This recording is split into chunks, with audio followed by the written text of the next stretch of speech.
आमुष्याची रात्र होती, कीर्तनाला उशीर झाला. मी 8:30ला फास्ट चाललो होतो. काळा टिक्का अंधार आहे. पण एक माणसाने एक बारकं लेकरू 3-4 वर्षाचं असेल, ताप आली म्हणून दवाखान्यात आणलं होतं. पारा म्हणून छोटं गाव आहे, आठवड्याचा बाजार आहे. मग बाजार करून गावाकडे निघला, लेकराला दवाखाना करून गावाकडे निघला. हँडेलला इकडून किराण्याची पिशवे, इकडून भाजीपाल्याचे, लिकरू टाकीवर गावाकडे चालला. पण जाता जाता प्याला आणि पिऊन त्याला आवरत नव्हती गाडी रस्त्याच्या बाजूला लावली आणि तो झोपी गेला. लेकरू बापाच्या पोटापाशी बसलं आणि लेकरू बापाला हलवत होतं. घर पुढं नाही आहे, घर एकही पाठीमागं नाही आहे, काळा टिक्क अंधार आहे. मी पुढं गेलो फास्ट आणि मला जाणवलं लेकरू दिसतंय, गाडी आहे, पिशव्या आहे. मी धाडस केलं, घाबरून मी ड्रायव्हर आणि मी दोघं होतो. शपथ मी गाडी मागं घ्यायला लावली. बघितलं लेकराकडे तर खिशात मोबाईल वाजत होता, लेकराला उचला येत नव्हता. फक्त लेकरू बापाच्या छातीवर हात ठेवून म्हणत होतं, बाबा उठा ना बाबा, आई घरी वाट बघत असेल, मला भीती वाटते बाबा. तरुणानो, आपली जर बायको आपल्याला म्हणत असेल, मालक तुम्हाला टेन्शन आहे, ताण तणाव आहे म्हणून तुम्ही पिता, पण थोडं आवरा. पण मालक 1-2 गोष्टी लक्षात ठेवा. एकतर तुम्ही पिण्याच्या नादात मला रस्त्याला मारता. तुम्ही जर मला रस्त्याला मारलं ना तर लोक तुम्हालाच नावं ठेवतात.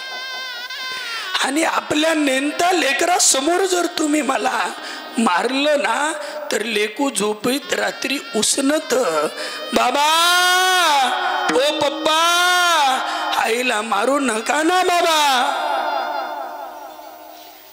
एक लक्षात ठेवा मायबापांनो, आयुष्य खूप कमी आहे.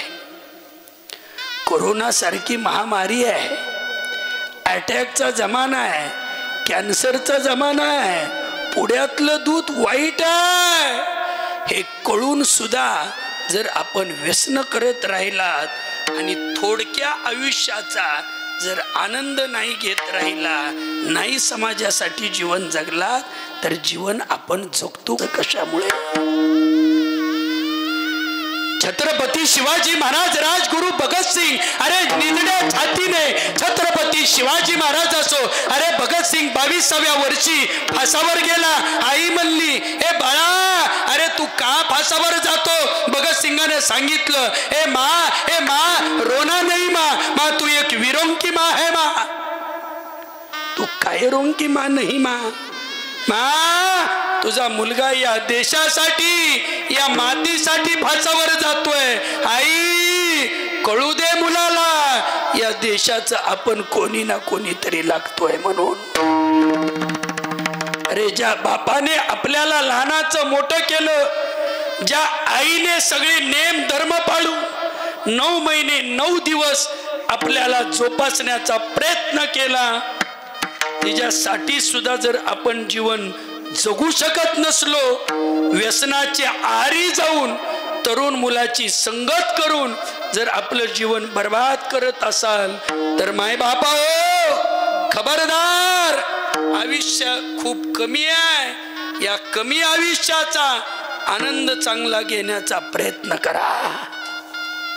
माय बापा हो, नेमतं लेकरू जर बापाला सांगत असेल, बाबा तुम्ही रोज पिऊन नका येऊ बाबा, आपल्याला घरासाठी जर जीवन जगता येत नसेल तर तुम्ही देशासाठी सेवा कधी करणार? रे बापा